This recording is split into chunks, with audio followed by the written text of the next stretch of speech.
Countdown for blast off. X minus 5, 4, 3, 2, X minus 1, fire.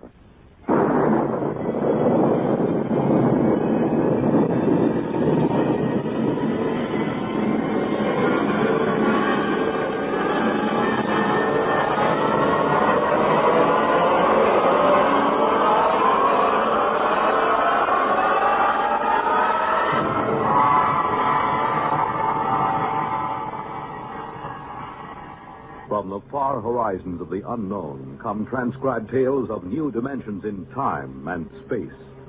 These are stories of the future, adventures in which you'll live in a million, could be years, on 1,000 maybe worlds. The National Broadcasting Company, in cooperation with Galaxy Science Fiction Magazine, presents X minus 1.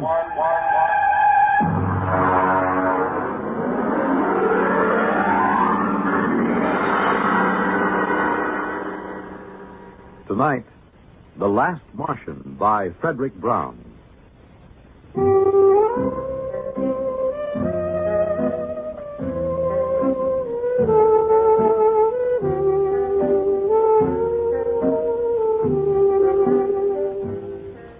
It was like any evening, but duller than most. I was back in the city room. I'd just covered a boring banquet, and the food had been so bad that I felt cheated, even though it cost me nothing. Now, just for laughs, and my job, I was writing a long, glowing account of it.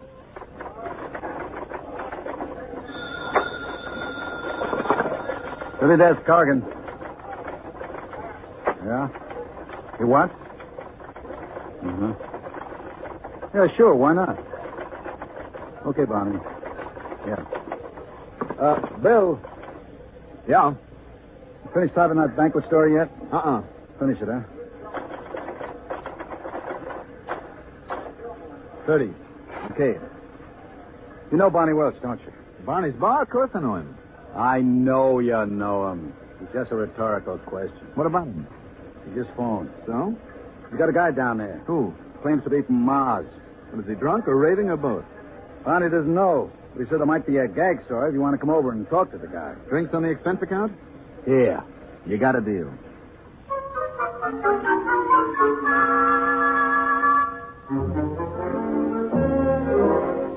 There wasn't a Trib reporter who didn't know Barney well enough to borrow money from him. I made for the bar like a St. Bernard makes for a fallen traveler and ordered a quick one with water on the side. Keep the bottle handy, Barney. Which one is the Martian? You see the tall, dismal-looking guy sitting alone there in the booth? Over there? That's him.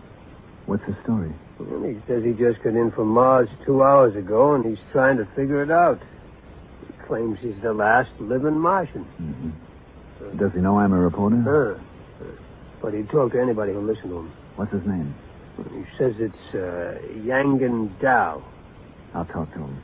Listen, Bill. Yeah. Don't get him violent or anything, huh? I don't want no trouble in my place. Oh, now don't worry, Barney. Look, dish up 2 beers for us, and I'll take him over with me.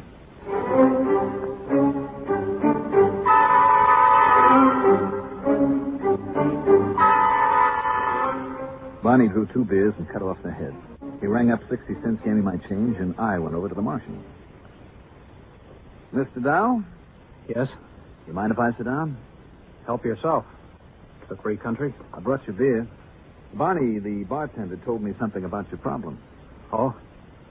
Thanks for the beer. Drink up. Well, I suppose you'd think I'm out of my mind, but... Well, maybe you'll be right. The bartender probably thinks I've flipped my lid. Listen, are you a doctor? Nope. Do you think I'm insane? I'm not a doctor, and I haven't even heard your story yet. How can I tell? Okay, I'll tell you. I'll tell you everything that happened. Then you tell me if you think I'm all right. 2 hours ago, I was on Mars. 2 hours? How did you get here? I don't know. That's the horrible thing. All I know is that the others were dead. All of them? How do you know? I saw them. I saw their bodies in the street. It was awful. Now, wait a minute. You mean you're the last one? The last Martian? Yes. Well, that's a little hard to believe. Listen, I was there. I was in this room in the city of Scar. I don't know why I was there, but I was. I was locked in. Then I got hungry, and there was nobody to bring me food. So I worked a stone out of the floor and started digging. It took 3 days. When I got out and reached the street, everyone was dead.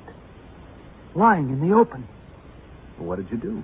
I took a Targan, an energy plane, and flew it to Xandar. Xandar is the biggest city, the capital. Every place, it was the same. Hundreds of thousands of bodies lying in the fields, the streets, as if everyone had died at the exact same instant. At Xandar, in the stadium. I'm listening. In the stadium, there were 100,000 of them. As if they'd come there specially to die together. I landed my ship there. In the stadium? Yes. I see. Well, there, in the stadium, they had built some sort of platform. On it was a column made of copper. Copper is a rare metal on Mars. And there was a push button. Where? In the copper column. Oh. And there was a Martian in a blue robe, a priest, right under the button. It was as though he pushed the button and died. And everybody else had died with him. Except you. Yes. All except me. And then? And then I was on a Madison Avenue bus, riding to work. Here in New York. Oh, now wait a minute. Listen, I know you don't believe me. I know it sounds as if I was stark raving Now, mad, but take it easy, huh? You know what I think? What? You've had some sort of terrible shock. Oh, of course I had. There were 3 million of us. All dead. I don't mean that kind of shock. Of course, it was a dying world anyway. We didn't have more than 2 generations left. It was the krill. What was the krill? The disease. It reduced us to 1/30th of our population in 2 centuries. These 3 million, and they died of the krill? No. The krill kills slowly. These people died like that. With a push of a button. Well, why didn't they escape? We tried to develop space travel, but we couldn't. We couldn't even reach Deimos or Phobos. Where are they? Our moons. Oh, I don't know too much about this stuff. It was horrible. Can I ask you a question, Mr. Down? Anything you like. Well, if the Martians didn't develop space travel, how do you think you got here in New York City? I don't know.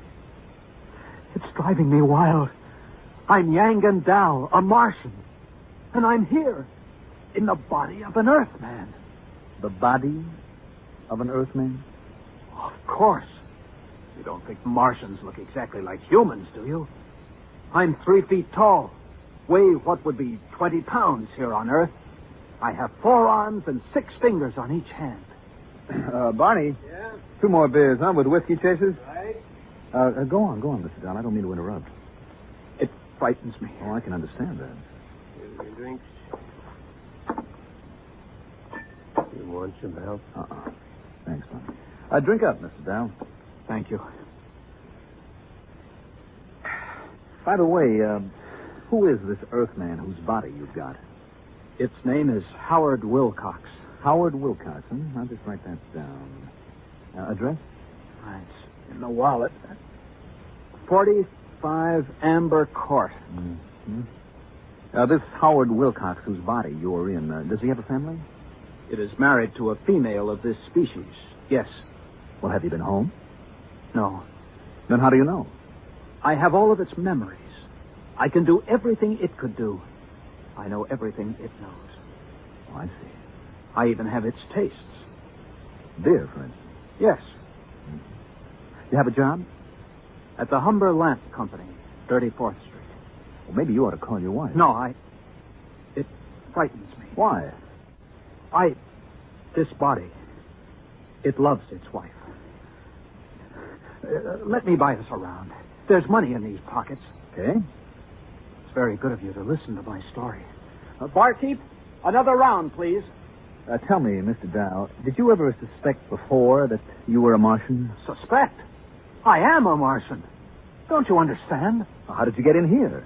I told you this body was on its way to work on a Madison Avenue bus, and then I was inside it. It was thirsty, so it stopped for a drink. And I thought maybe the bartender could give me some advice. So I started talking. Don't you believe me? Listen, Howard, you should be due home for dinner by now. Now, you're making your wife worry. Why not phone us? I'm afraid. What's there to worry about? Whether you're Yangan Dow or Howard Wilcox, there's a woman sitting home worrying. I suppose you're right. Of course I'm right. You're very understanding. Oh, not at all. You wouldn't want to come with me, would you? Hmm? I mean, I'm sort of afraid. Well, it would look funny. I could tell her you're an old school friend. We could have dinner. And then maybe I could get to know her. You really want me to come? Would you? Let me make a phone call first, okay? Fine.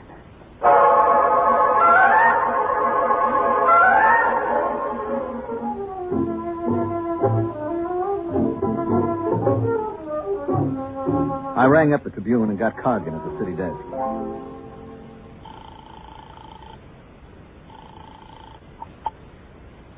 City desk, Cargan. Hi, Bill Everett. Did you find him? Uh-huh. Well, There's something strange about this guy. you think he's insane? I don't know. What do you mean you don't know? Is he or isn't he? Well, he's got the whole story so perfectly organized, he might even convince somebody it's true. He remembers every detail. What do you figure you're going to do? Well, I'm going home with him. I'm going to meet his wife and observe them. How many drinks have you had? Oh, I'm sober. Don't worry. Me worry. Huh. Look, maybe you better come back here and I'll let Vincent handle this stuff. No, that isn't necessary. Just let me tag along a while. Okay. But if you want help, yell and I'll send Vincent. I will. Don't worry. What's this guy's name? Howard Wilcox. Address. 45 Amber Court. Okay. Oh, and Bill, Yes? just remember one thing. What's that?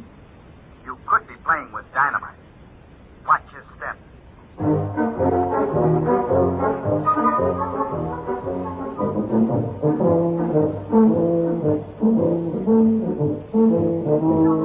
Number 45 Amber Court was an apartment down in the village. We were met at the door by a pretty woman in dungarees with her black hair and a ponytail with a red ribbon. Let me handle it, okay? I wish you would. Howard, I was so worried. This is Bill Everett. I'm an old boyhood chum of your husband, Mrs. Wilcox. We met, and I asked Howard to have a few drinks, and I'm afraid it's all my fault. Bill is having dinner with us. If it isn't too much trouble. Well, no, of course not. Well, that's very generous of you. Well, if you'll excuse me, I'd better start dinner. Howard, Yes? are you all right? Why, yes. Fine. You didn't kiss me. Oh, well. That's better. That's the first time in 11 years Howard hasn't kissed me when he came home. Well, we stopped and had a few drinks. It was all my fault, really. Look, just make yourself comfortable. I won't be long. Do you think she suspects? Of course not. I'll have to tell her. You want to wind up in an institution? No, but I can't keep up this pretense. Just set your mind to it.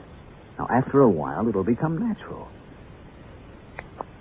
You'll forget that you ever were a Martian. You do believe me, then, about being a Martian? Of course. Oh, that's good to know. Now, look, whatever you do, don't tell your wife.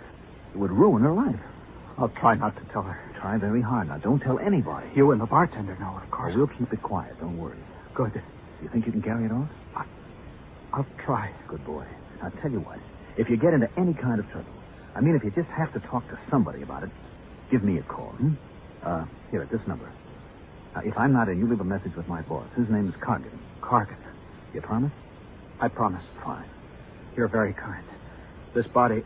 I've never met anybody so kind here on Earth. Forget it. Well, what have you two been discussing so secretly? Just business. Oh, I'm sorry about being late, dear. Well, you might have phoned. After all, you were only a few blocks from the house. It isn't as if you were on Mars or someplace.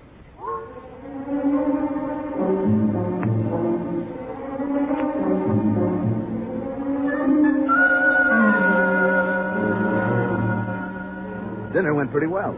And Elaine Wilcox turned out to be an expert at shish kebab, which is one of my favorites. After dinner, I still had a couple of hours to put in at the paper, so I went back. Cargan came over to me right away. Well? Well? Is he or isn't he? He's a Martian, all right. No question about that. You're very funny. I have my moments. Would you mind telling me exactly where you've been for 3 hours? And what you've been doing? I talked to Yangan Dao. That's his Martian name. Then we had dinner at his home. Very nice. Shish kebab. What about the story? Oh, yeah, the story. Well, it seems that he was locked in a room in the city of Scar. And he got out and saw all the dead bodies of the entire Martian population. Then he flew to the Capitol and saw a button that a priest had pressed, and the next thing he knew, he was inside an Earthman named Howard Wilcox riding a Madison Avenue bus. Want me to write it up? Is that all you've got to tell me? That's all. Listen, this guy's going to be perfectly all right as soon as he gets used to the idea that he's Howard Wilcox. He is. I suppose you're a qualified psychiatrist? Well, I'm qualified to judge this. I'd better send Vincent over there. There's no need for that. I have a distinct feeling you've let your emotions get into the act. Well, what's wrong with emotions? They don't belong in this business. Look, Cargan, this is a decent enough guy. He's a little bewildered, maybe. Now, why not let him live out his life in peace? He may be dangerous. Don't you trust my judgment? We can't afford to pass up anything important. Oh, you're exaggerating. Maybe. Vincent. Yes, Mr. Cargan. I want you to do a follow-up on a story that Bill here started. A man named Howard Wilcox who thinks he's a Martian. Oh? Bill has the address. Now, if anything happens to this guy, there are liable to be questions and accusations. Vincent can handle that out of it. You want the full treatment on the story, Mr. Cargan? If you think the man is a menace, give him the full treatment. Okay, Mr. Cargan.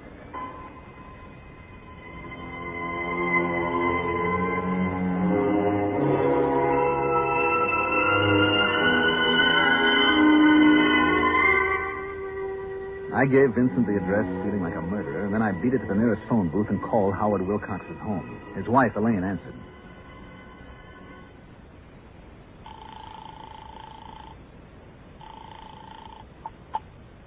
Yes? Oh, Mrs. Wilcox, this is Bill Everett again.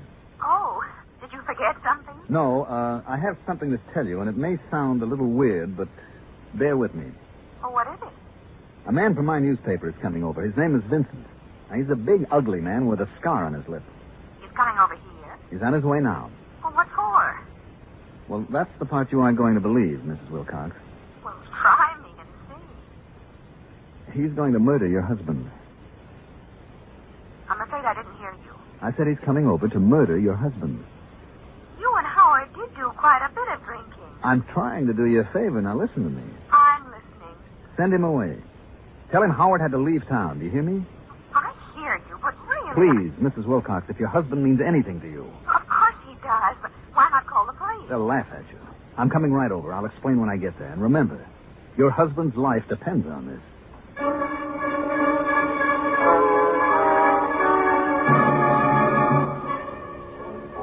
I didn't know whether I'd convinced her or not. It all sounded so terribly melodramatic. Anyway, I hopped into a cab and told him to use a heavy foot on the gas pedal, and about 15 minutes later, I arrived at 45 Amber Court. Oh, it's you. Was Vincent here? There was a man here from the Tribune, yes. Did you do as I told you? Well, I got Howard out of the house. I sent him up with some mozzarella cheese and gave him a couple of places that don't carry it. What'd Vincent say? I told him Howard wouldn't be back in town till tomorrow. He said he'd be back. Did he say what he wanted? Just that he had some good news for my husband. Some good news. May I come in? I wish you would. I want to know what this is all about. Sit down. Mm-hmm. Now, would you mind explaining? You won't believe me. You keep saying that. Okay, Mrs. Wilcox. Your husband, Howard, is a Martian. A Martian? That's right. I see. And when did you discover this about my husband? This morning.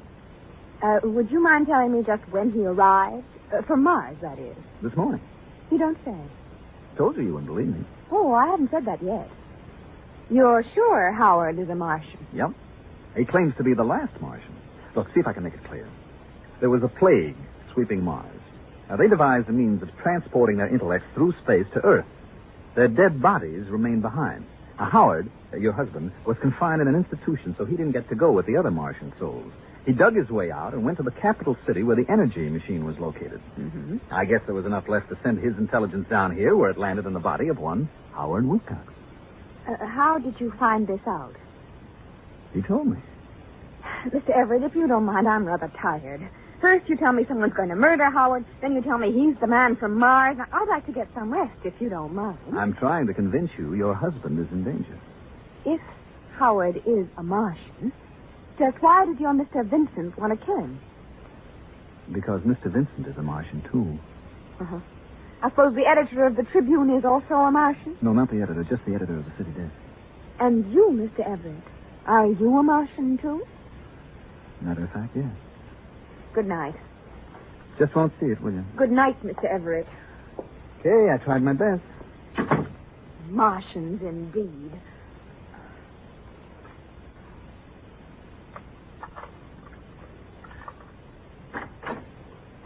Oh, Howard, thank heavens. I couldn't get the mozzarella. It doesn't matter.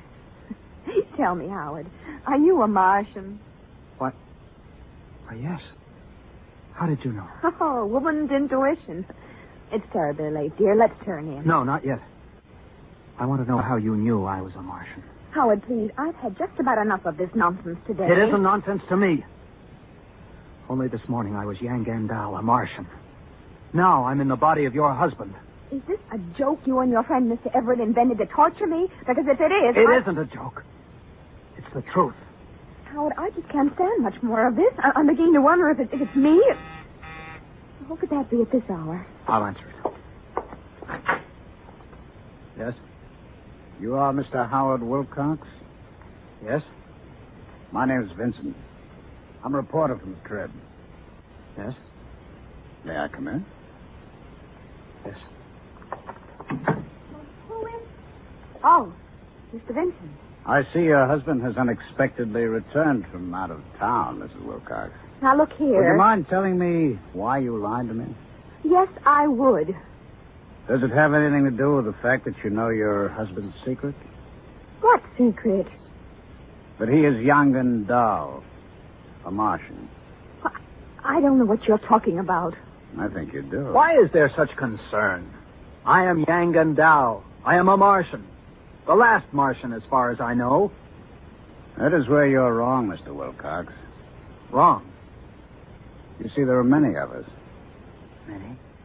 Like me? Hundreds of thousands. We were teleported to Earth during the Great Migration and found ourselves, like you, inside human beings. But then I'm not alone. You do understand my position. Perfectly. I can establish contact. We can remember our old home. Unfortunately, no. I don't understand. Sadly enough, young and dull, you were considered mentally ill on Mars. Ill enough so that you were institutionalized. But Here on Earth, a person like you represents a distinct threat to us. how do I threaten you? You're unstable. You may give us away. That would spoil it. Spoil what? Our plan. Plan? You have not heard of the plan? I heard of no plan. I was in an institution. Yes. You are certain now. Of course. What plan? If you knew, I would have been forced to destroy you. You just saved your own life, young and dull, and that of Howard Wilcox as well. What are you going to do? Nothing. Nothing at all. Aren't you afraid that I'll do something? Such as? Tell people my husband is a Martian. Really, Mrs. Wilcox, you know better. You'd be laughed at or sent to the nearest psychiatric clinic. No, we aren't at all concerned with the fact that people will betray our presence here on Earth. I'm sure you can appreciate the reaction if you were to phone the police and tell them that the Trib reporters are all Martians. Well, not all. Just the city editor and yourself and Mr. Everett. How did you know that? Perhaps I'm one myself, Mr. Vincent. It isn't possible. Why not? Are you... Tell me where you were born. What city? I was born in Undanel near the dead canal of Krilla. Your name? Zanat Cree. You are party to the plan? The plan to take over the earth? Of course. Your husband, Young Andal.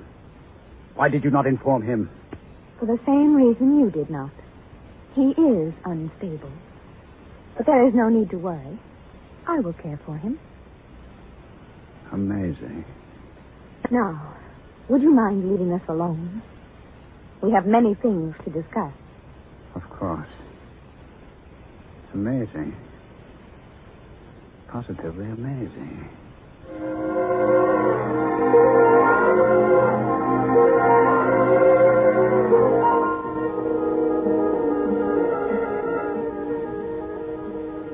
I was standing in Barney's bar having a double scotch on the rocks, and Vincent came in looking like a man who spent the last 3 hours in a KitchenAid mixer with the dial on Fluffy. He came over and ordered without so much as a look at me. Here it is, Mr. Vincent. Thanks. You okay? Sure. By the way, did you fellas take care of that crackpot who was in here this afternoon, the one who thought he was a Martian? Sure. Just a drunk, huh? Yeah, that's right.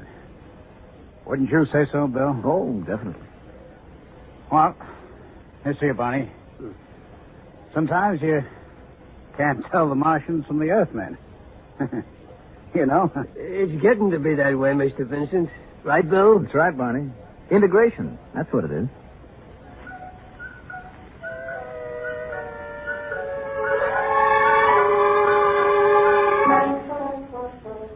I gave Barney a sly wink and lifted my glass along with Vincent. Of course, Barney understood. You see, he's one of us, too. You have just heard X-1, presented by the National Broadcasting Company in cooperation with Galaxy Science Fiction Magazine, which this month features Alan Cogan's story, Nothing But the Best, which tells about a strange mix-up in time and place. Galaxy Magazine, on your newsstand today. Tonight, by transcription, X-1 has brought you The Last Martian, a story from the pages of Galaxy written by Frederick Brown and adapted for radio by George Leffert. Featured in the cast were Mandel Kramer, Elliot Reed, Santos Ortega, Ralph Bell, John McGovern, and Patricia Wheel. Your announcer, Fred Collins. X-1 was directed by Daniel Sutter and is an NBC Radio Network production.